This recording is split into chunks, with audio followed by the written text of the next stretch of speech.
အဲ့တော့ကျွန်တော်ဒီနေ့ပြောတော့မလဲဆိုတော့ကျွန်တော် footnote ပေါ့နော် footnote တို့ endnote တို့ဘယ်လိုရေးမလဲဆိုတာလေးကိုပြောပြချင်ပါတယ်အဲ့တော့ကျွန်တော်ကဒီမှာဆိုရင်ကျွန်တော်ရေးလိုက်တယ်ပေါ့နော် ICT may include some arithmetic calculation and some logical thinking and anything blah blah ပေါ့နော်တခြားဟာတွေလည်းပါတယ်ပေါ့အဲ့တော့ကျွန်တော်ကဘာပြောချင်လဲဆိုတော့ ICT ဆိုတာဘာလဲဆိုတော့ကျွန်တော်ကဒီထဲမှာမရှင်းမနဲ့ footnote မှာရှင်းတာပေါ့နော်အဲ့ဆိုကျွန်တော်ဒါလေးကို select ပေးရပေါ့နော် select ပြီးရင်ကျွန်တော် insert footnote ဆိုပြီးတော့ကျွန်တော်ထည့်လိုက်တယ်အဲ့ဆို insert footnote ထဲမှာကျွန်တော်ဘာထည့်မလဲဆိုတော့ AIN FOR media information GUI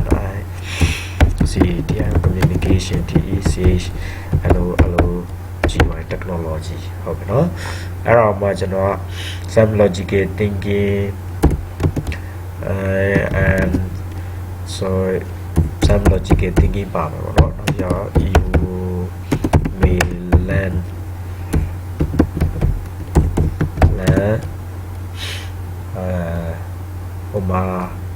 translator ပေါ့နော်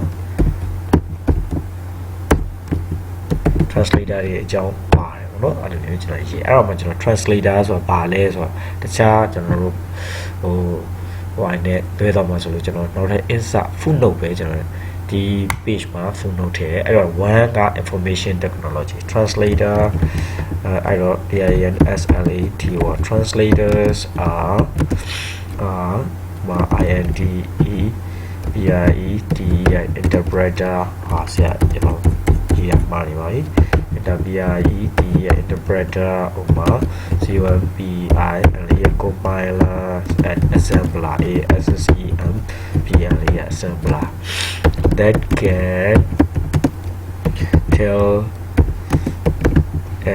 can translate DINSLAT translate to HINE machine learning machine language is 0 and 1ပေါ့နော်0 and 1ကို translate လုပ်ရတယ် that can ဆိုတော့ဒါမျိုးကျွန်တော်ဒါဟိုပါလဲဆိုတော့ကျွန်တော်တို့ insert footnote ဒီ footnote ကဘယ်မှာရှိလဲဆိုတော့ကျွန်တော်တို့အောက်ဆုံးမှာရှိရအောင်เนาะအဲ့ဒါ footnote လို့ခေါ်တယ်ဟုတ်ပြီကျွန်တော်အဲ့မှာဟုတ်ပြီဒီကောင်ကိုကျွန်တော် arithmetic ဆိုတာလေးကိုကျွန်တော်ဒီခါကျ endnote အနေနဲ့ထည့်ဒီ topic ပြီးတာအဲ့တော့ endnote arithmetic ARITH DHMETIC arithmetic means MATHEMATIC mathematics arithmetic mean mathematics เนาะ logical ဟုတ်ပြီ logical လည်းကျွန်တော် endnote အနေနဲ့ထည့်မယ်ပေါ့ဒါတော့ select ပေးရပြီး endnote ထည့် logical ကိုကျွန်တော်ဘယ်လိုသုံးချင်တာလဲဆိုတော့ logical means step by ဟိုလာမသိဘူးเนาะကျွန်တော် logical ဆိုရတာတကယ်ဟို step by step thinking ပေါ့เนาะ step by steps problem solving skill ပေါ့เนาะဟိုလာမသိဘူးเนาะ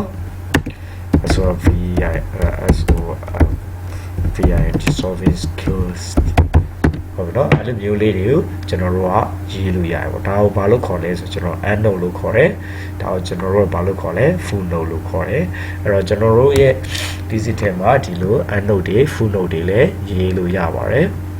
အားလုံးကိုကျေးဇူးတင်ပါတယ်နောက်ထပ်ဗီဒီယိုတွေကိုလည်းဆက်ပြီးတော့ upload လုပ်သွားပေးပါမယ်